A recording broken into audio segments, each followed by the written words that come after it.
In Mogadishu, the infamous capital of Somalia, survival is a full-time job. Okay, go.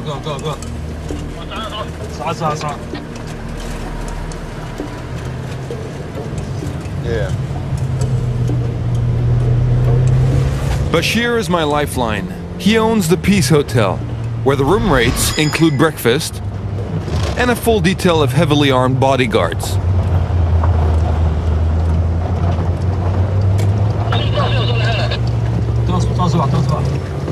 So it's important to drive fast here, no?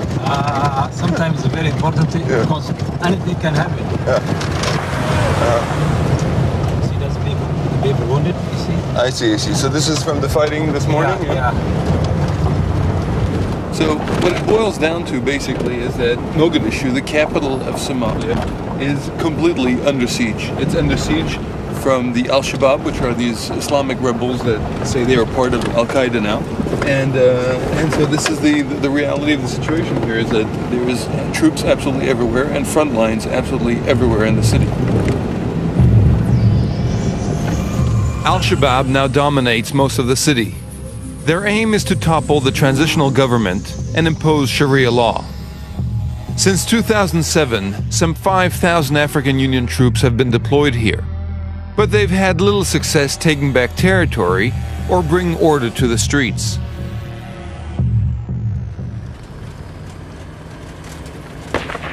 You see, you need it, bullets. Yeah. So basically people use the Kalashnikov as a honk here? They're using Kalashnikov as a honk. As a honk here. Sometimes they're using machine guns. Liban dadka gacanta waxba u taagana ma kale. Waxa gacanta taagi kara mala u sheeg bilish. So basically what, this road is free, but everywhere on the side is front line? Yeah, especially when you go left, if you go left, it's front line. So basically what you're saying is that the government only holds a line of 6 kilometers, and then 3 kilometers inland from the beach, and that's it? Yeah, that's it. Yeah, look at that. Yeah, over there is the front line, yeah? Well, one of the many front lines. It's a building-to-building battle, urban warfare at its worst, where opposing forces are just meters apart. It is almost impossible to know who's winning, but the people who live here and work here are definitely losing. Last year alone, more than 2,000 civilians were killed in the fighting.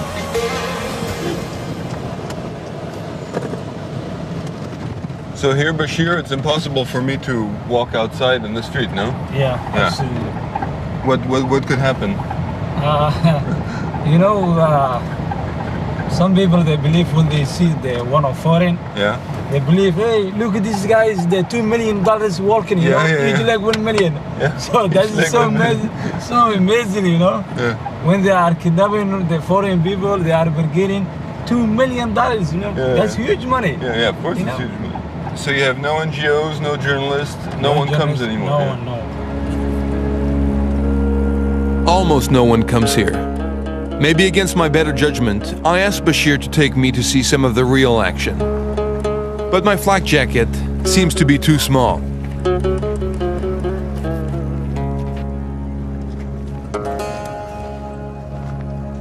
Okay, so actually here I'm going toward the front lines in Mogadishu, where there's heavy fighting, as you can hear. But basically what's interesting here is that there's a lot of fighters like these guys that are not part of the government. They're all part of various militias. And so the big boss of this militia is here. And he's basically has his own army and he fights for his own cause. General Ade and his soldiers are actually part of an Islamic rebel militia that at one point was also battling for control of the city. But they switched sides, and now they're fighting for the government to bring down Al-Shabaab. Like everything in Somalia, it's complicated. Well, you know, we've always known war. We've been forced to fight. If we had peace, we would have gone back and cultivated our land. But Al-Shabaab wants to cut our throats, so we prefer to die fighting. The general says that with their connection to Al-Qaeda, Al-Shabaab is not just his problem anymore. You were talking about the fact that people have to realize that Somalia is an international problem. Well, why is that? Or if the international community does not help us fast, Somalia is going to become a training ground for Al-Qaeda terrorists that will attack the US, England, and many other places. So it's important that the international community and the Somali government work together.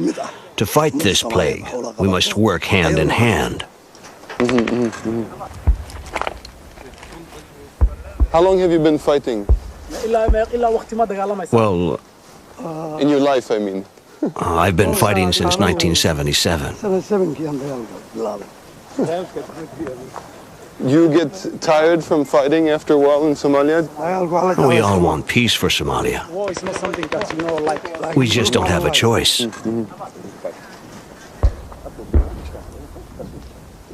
Well, what you see here is not the real Mogadishu. It used to be a beautiful city, but now it's been destroyed. It breaks my heart. How far is the front line from here exactly? Well, the front line is over there, but it's very dangerous.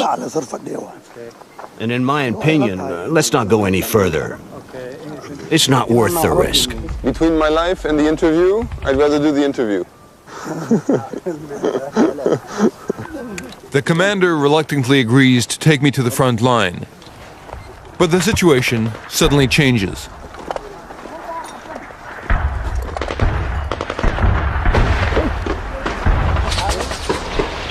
Okay, the fighting is pretty heavy now, so we have to leave, unfortunately.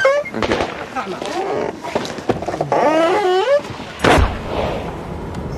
Back in the car and out of the line of fire, for the moment. But in Mogadishu, the war is being waged everywhere, even on the airwaves. The Deputy Prime Minister denounced the savage attacks that took place in the city of Mogadishu today. An explosion that caused deaths and injury took place this morning in the residential area of the Hamar Jajab district of Mogadishu city. After clashes in the city, the transitional federal government forces have captured bases from the Al-Shabaab militia. So I'm here in the studios of Radio Mogadishu, which is the biggest radio in Somalia. The only problem here is that the journalists and the technicians have received a lot of death threats from the various militia groups here in the city. And so, in order to keep on broadcasting news and to keep on doing their job well, they have to sleep in the headquarters here of the radio, which has become, in effect, kind of a prison for journalists and staff members. These walls and these soldiers deployed by the African Union are the only thing that keep Radio Mogadishu alive, the last bastion of free speech on the airwaves. Being a journalist here is very dangerous. In the last 5 years, over 20 reporters have been killed, many by religious extremists who target anything they deem pro-government or un-Islamic.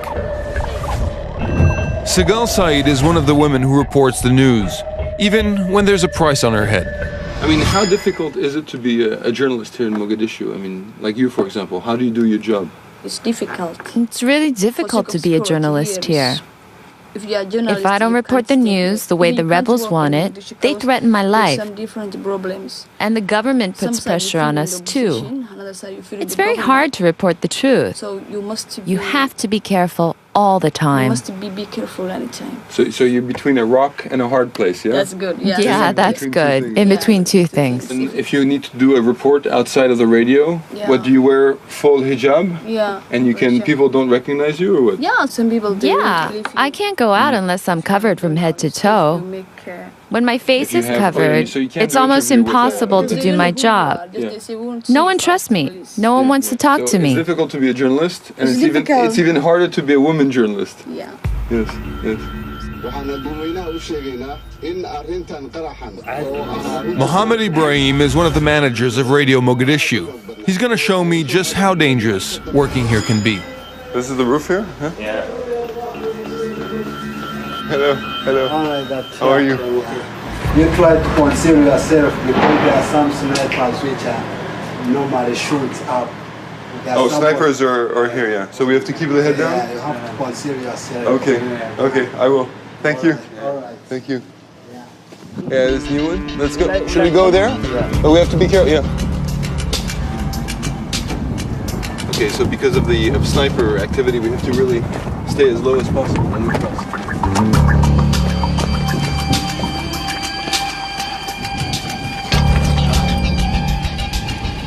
So who's firing at us here? Yeah, it is Shabab. Shabab, yeah.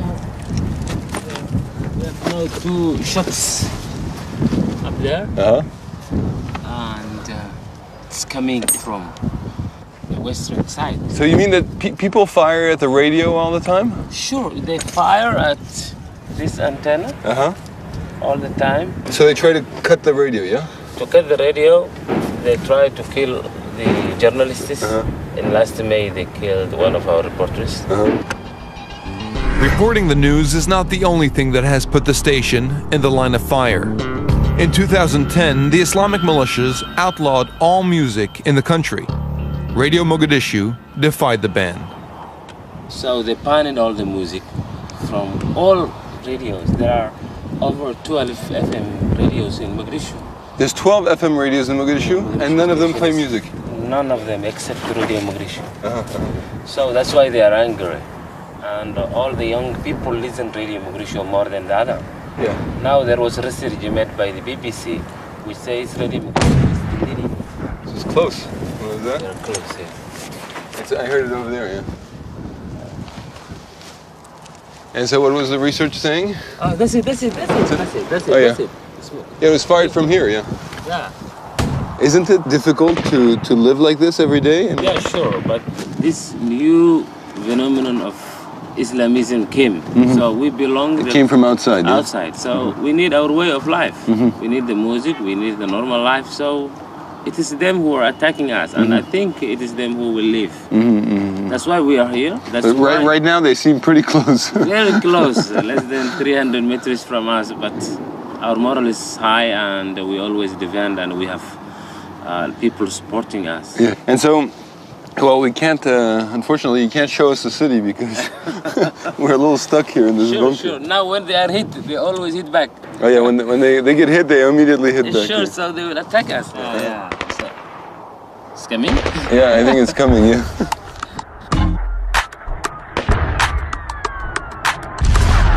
Explosions and sniper fire have become the soundtrack for the city. But Mohammed and the Radio Mogadishu family are dedicated to making sure that the true sounds of Somalia won't be lost forever. We have a very special thing in Radio Mogadishu, very unique in Africa. Really, right here? Let me show you. Okay, let's go. All right. Music is the core of Somali culture. And since written language was not formalized until 1972, songs are the country's history books.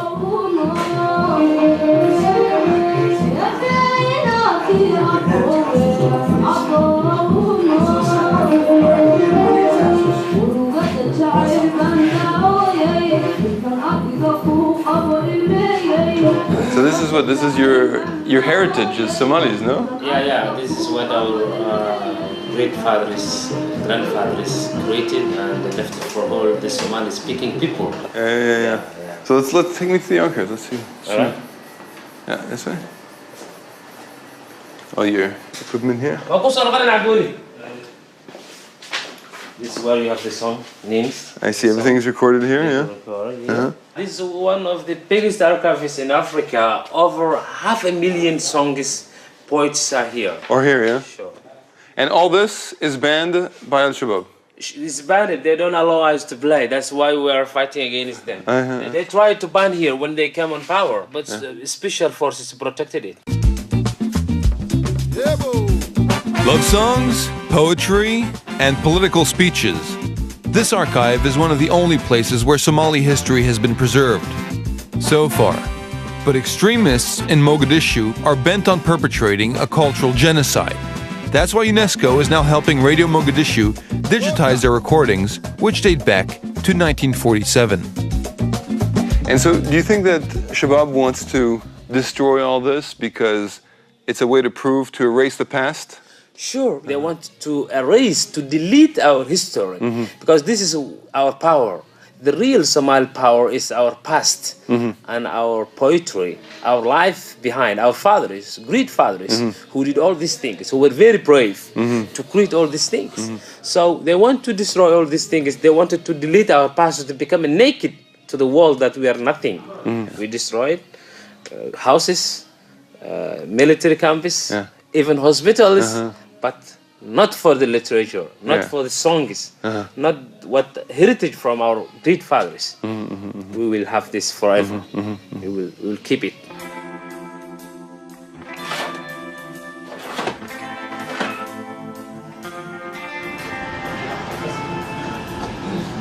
So it's still broad daylight outside, and it's quite amazing because it's only 4 o'clock in the afternoon, but the curfew in Mogadishu starts at 4 o'clock, which is pretty crazy because in every other place I've been where there were war zones, well, the curfew is in the evening when the sun sets. And here at 4 o'clock, the city empties itself and no one goes out. Someone was even telling me that God wouldn't dare to go out after 4 in Mogadishu. So I'm going to have to spend the night here tonight.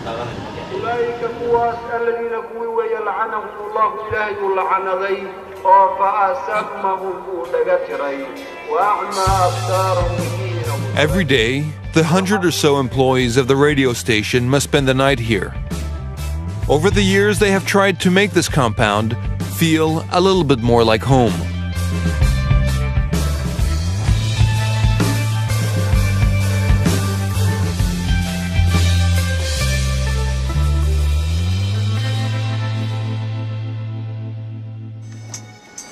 Ah, yes, yes, almost. Is that boyfriend calling or what? No, it's someone else. For the women reporters, friendship and some cosmetics help make the station a bit more comfortable. How are you? I'm cool, thanks. Okay, how are you?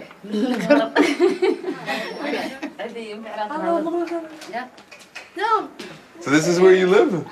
Yeah, you see? This is it. This is the makeup corner over here. Yeah. This is the beauty products? Yeah, you know, all that stuff. But having a social life takes creativity and some real patience. I mean, both of you are young girls. How do you do to date guys, for example? Do you date guys or how does it work? How do you get a boyfriend? Oh.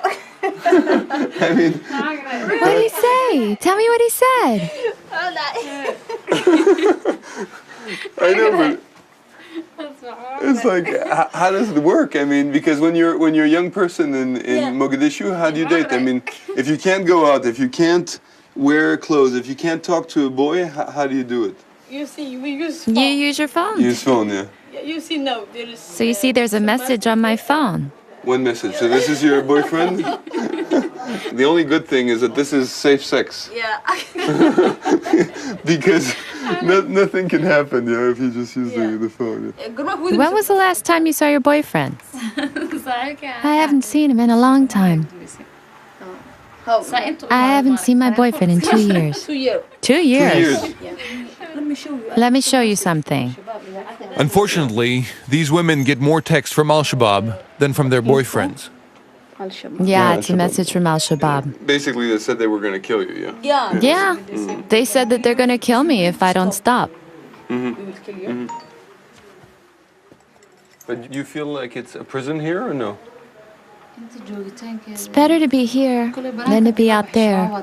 Because out there, I'll be killed. Al-Shabaab can't come in here, so we are safe. I'd love to be able to leave this place, but if I do, I'll be killed sooner or later.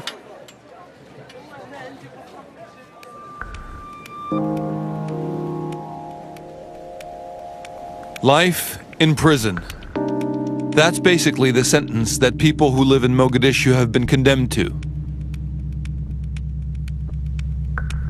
A situation that has taken its toll on everyone. A toll that can be seen firsthand in one of the capital's psychiatric clinics.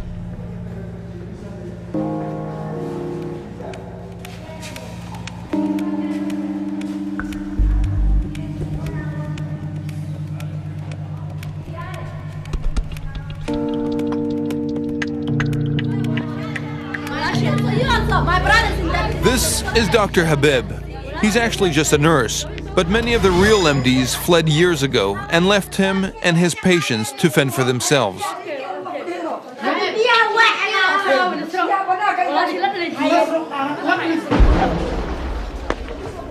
Shooting, yeah? Yes.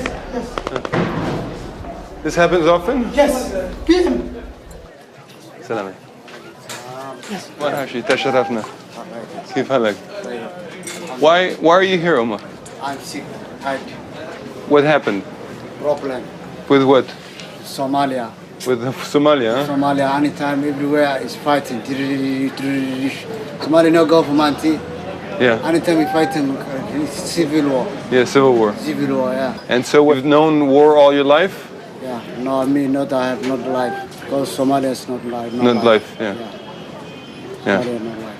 What happened to him, doctor? Is it because of the post-traumatic stress? Yes, this is a post-traumatic stress. He is experiencing and see a lot of deaths, injury. This man.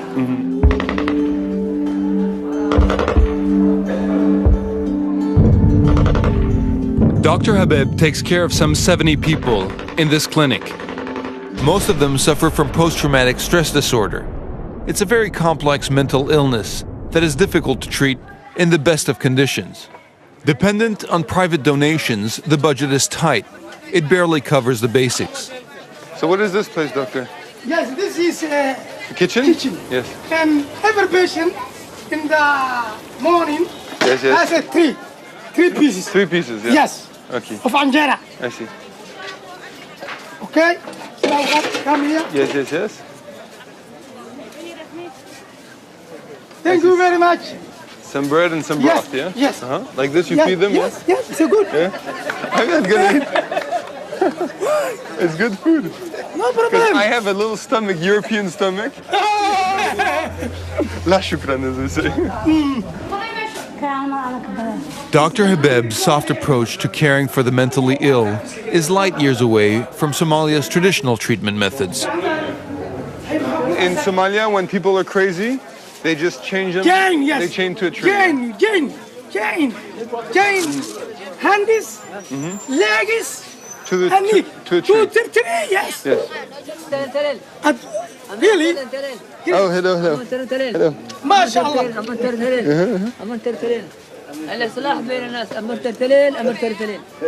You must be make. Peace. Yes, please. Look, very big. More difficult word than for you. Yes. Over the years, Dr. Habib has opened 7 clinics in and around the capital. He's treated over 3,000 patients. Every day he dispenses low doses of sedatives, just enough to keep them calm, despite the constant fighting outside the clinic's walls.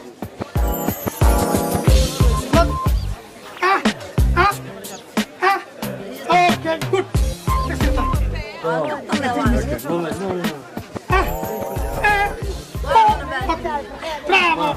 Despite his brave face and easy smile, Dr. Habib is overwhelmed by the situation. After 20 years, Somali people need mental health support. Support. Yes. We are experiencing a lot of post-traumatic stress, a lot of deaths, a lot of injury, a lot of lack of economic.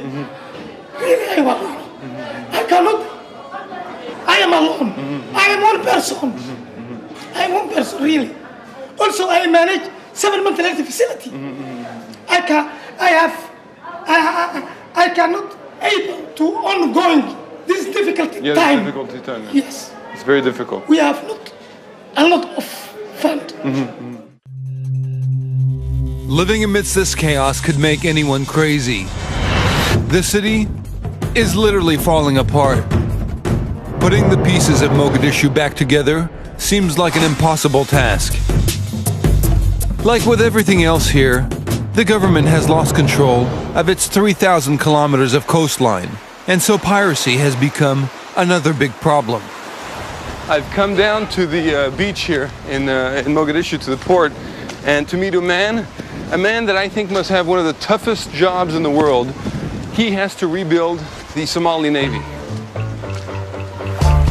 Last year alone, pirates staged more than 400 attacks off Somalia's shores. A strong fleet has never been needed more. These all boats belong to the Somali Navy. All these boats belong to the Somali Navy, yeah?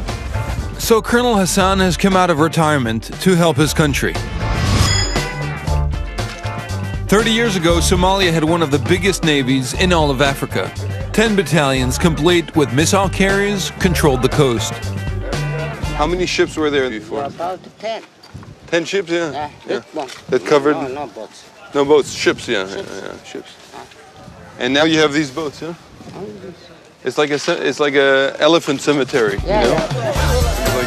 The Navy has not been operational since the fall of the government in 1991. And this yard where ships, well, rowboats, go to die, is all that's left.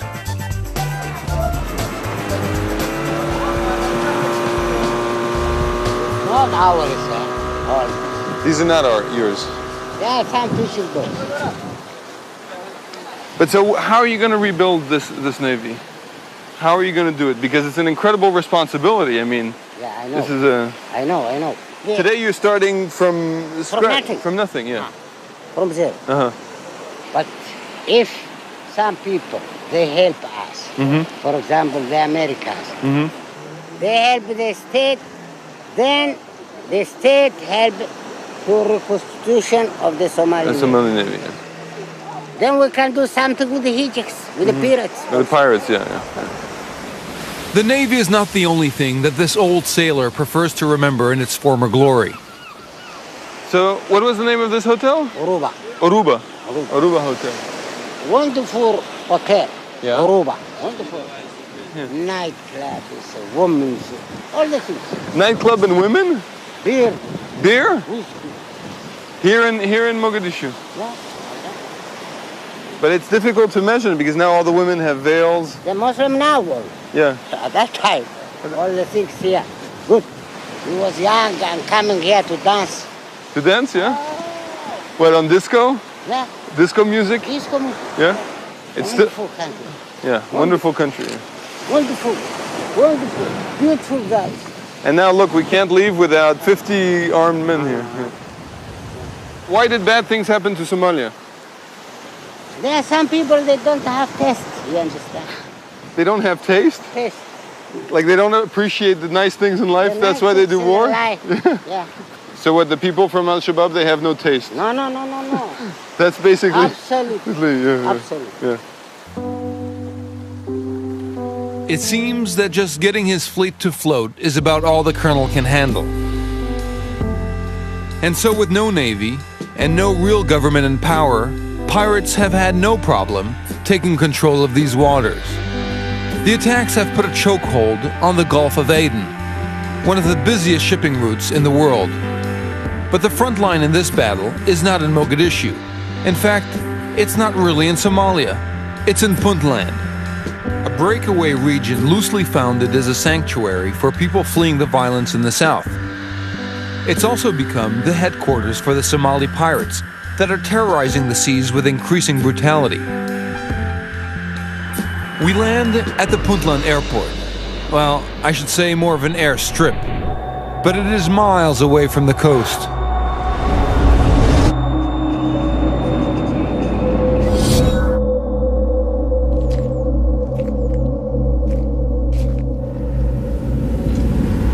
After a 10-hour drive, we finally make a stop for lunch.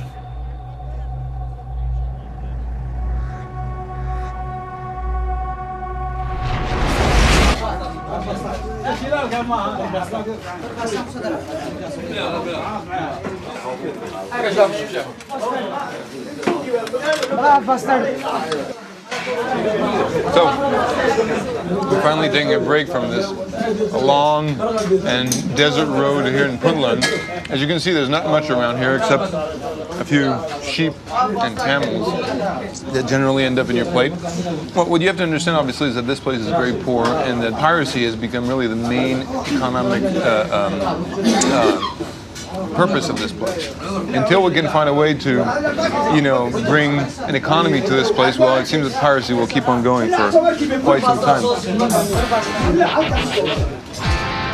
Somali piracy has become a massive industry, raking in more than $200 million in ransom payments for every kind of ship, from Saudi supertankers to American sailboats. Today, some 800 hostages and 50 ships are still being held captive. The world's superpowers have joined forces to patrol the shipping routes, but they've had little success as the pirates have just moved their operations further out to sea. The solution might have to come from here. So I've just arrived in Bosaso here in Puntland. It's one of the biggest ports of this region. It's absolutely gorgeous. But what's really interesting here is that this place is one of the capitals of the fight against piracy.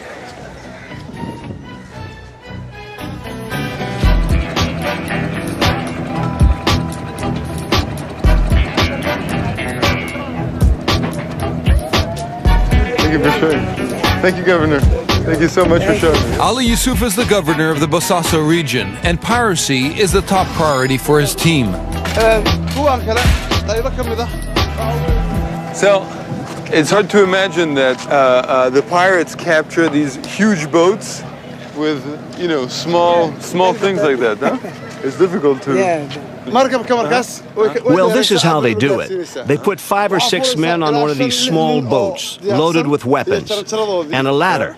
And they go after a supertanker, for example. I see. And they climb on board. And so what kind of weapons do they have? Do they have weapons? It's a Milan. This is French, Milan French. Yeah, it's French. This is RPG-7 bazooka. Bazooka. So if you fire with this on a supertanker, does it blow up or what? They don't want to blow up the boat or kill anyone. Their objective is to get money. They use this to scare the crew. They shoot at the sky. How much money do they make, these pirates? When you capture a big ship like that, a big tanker? We could want a difference, $10 million, $5 million, but little money came to them. Oh yeah, to the pirates, little Pirates, money. yeah. So who gets the big money, the $10 million? Who does it go to? I believe there's some guys in different countries. So businessmen? Yeah, businessmen. They finance? Yeah, it's not possible to take 5 Somalian young $10 million. Yeah, no, It's not possible. Yeah. They can pay the all Somalia. Yeah, they can. They get the $10 million. Yeah. It's not possible. It's not possible. It's good business, no? Bad business. Yeah, but good business for them. For them, yeah. Closing down this business out at sea doesn't seem to be working. So Puntland's government has changed tactics, and they're now conducting raids back on land. All the pirates that they catch are kept here.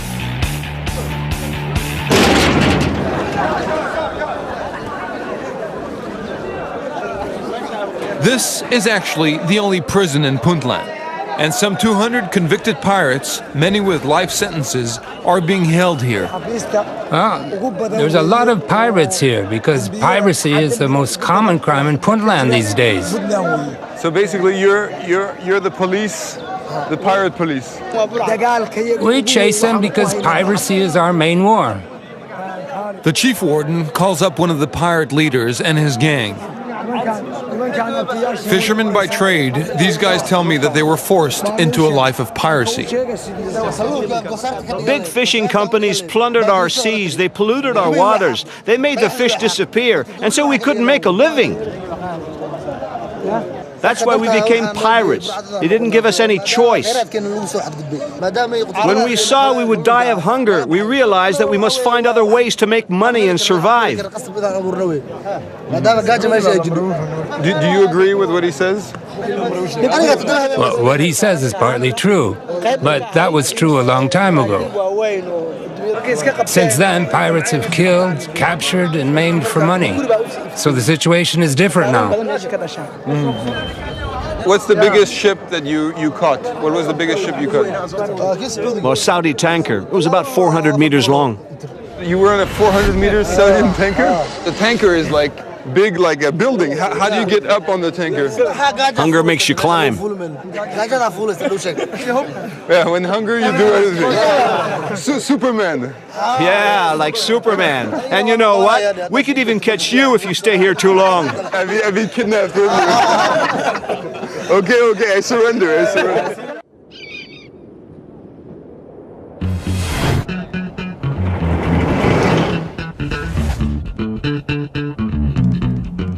Another day, another autonomous region. Welcome to Somaliland, capital Hargeisa.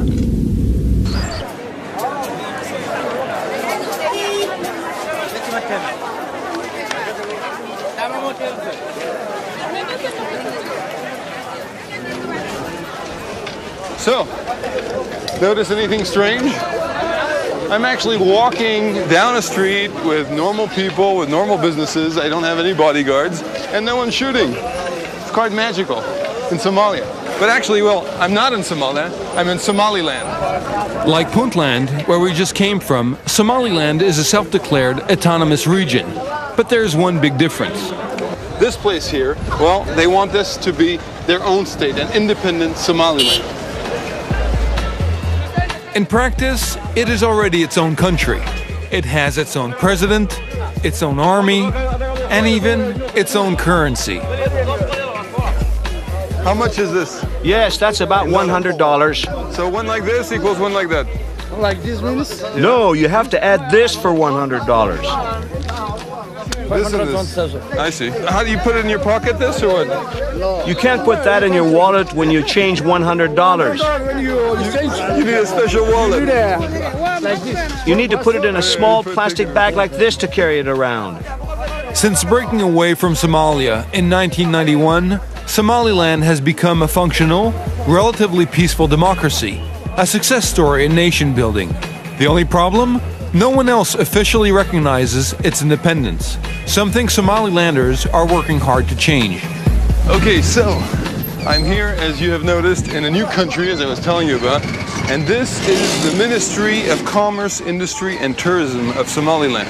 And I'm here to meet a very special woman, whoops, a very special woman who is trying to develop tourism in this country. It's a real challenge, but she's up for it. How are you? Yes, Sada? Yes, Sada, pleased to meet you. How are you? See you, Diego. Welcome. Thank you. Thank you, Somaliland, and the Office of Tourism. Sada Mire is the only working archaeologist in the country. Her family fled the violence in Somalia for London, where she got her PhD, and she recently returned to help rebuild this budding nation. Her team is now making maps of all the potential tourist attractions.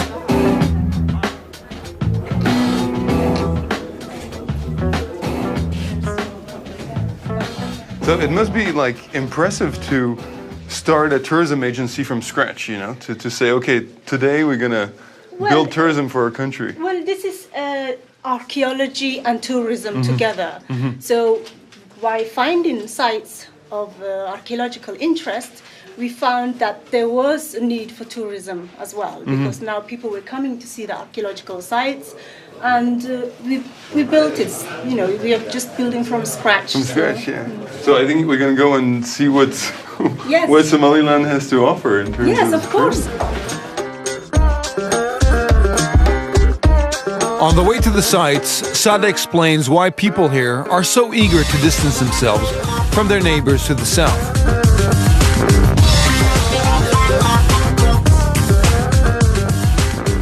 Somaliland wants to become its own country because people here want peace, and that is something that they don't feel Somalia at the moment wants or can have. Yes. I mean, what surprises me here is that there's, for example, construction. I mean, I haven't seen construction in Somalia anywhere, you know. Hargeisa is expanding quite a lot, and people are building all over Hargeisa. I've only seen destruction. This is the only place where I see something being built. Is this a sign of the change coming? Absolutely.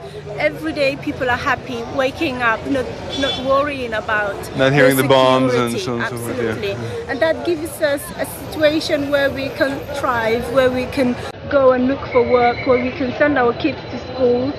And where you can have tourists. And where you can have tourists and do archaeological research. Yes. Yeah.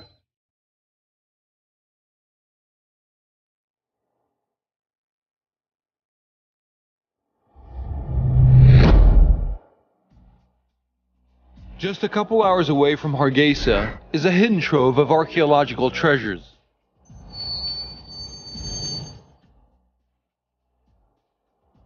And it seems that we are the only ones who know about it. So what is this place? I mean, it's like magical. Absolutely magical. This is Las Gel, and we are in Duboto district. Particularly what you have is very distinctive culture here. Because of the war and famine that has plagued the region, the Las Gales caves and the prehistoric paintings inside them were only discovered in 2002. After all this adventure, it's beautiful. Over 5,000 years old, these are some of the oldest and best preserved cave paintings in all of Africa. And so what are these depictions? Cows and cattle or different animals? Can you show me? At this site, it's mostly cows. Cows, yeah. And you can see clearly the others are marked if you look over there, yes. And that is something very important, apparently, for this culture, because they have painted every time. Sometimes they're missing heads and horns, but still they've got the because that's a sign of life, or sign of life, fertility, the need for milk, and also prosperity. There are many things being expressed here. A lot of symbolism at this site and relationship with cattle. This cave and 9 others in the area are likely to be given UN World Heritage status, helping to put Somaliland on the map for something other than conflict, a welcome change. What do you hope for your country in the years to come? What's the hope? The hope is to protect it, to study it, and to make the world aware of it, and tourism to come to the country, and people to actually get economic development through tourism. Through tourism. I hope it's going to be like responsible tourism, that we won't have huge concrete hotels here. We hope not. We hope not. We'll try and avoid that. You'll make sure that doesn't happen. Definitely. Okay guys, well this is the end of the road throughout our trip in Somalia and now Somaliland, and Sada's going to show me some more of these caves. There's about 10 of them, so I have my afternooners booked here. I hope anyway you enjoyed this crazy ride across this incredibly beautiful country, and I hope to see you somewhere else on the planet soon. Take care. Cheers.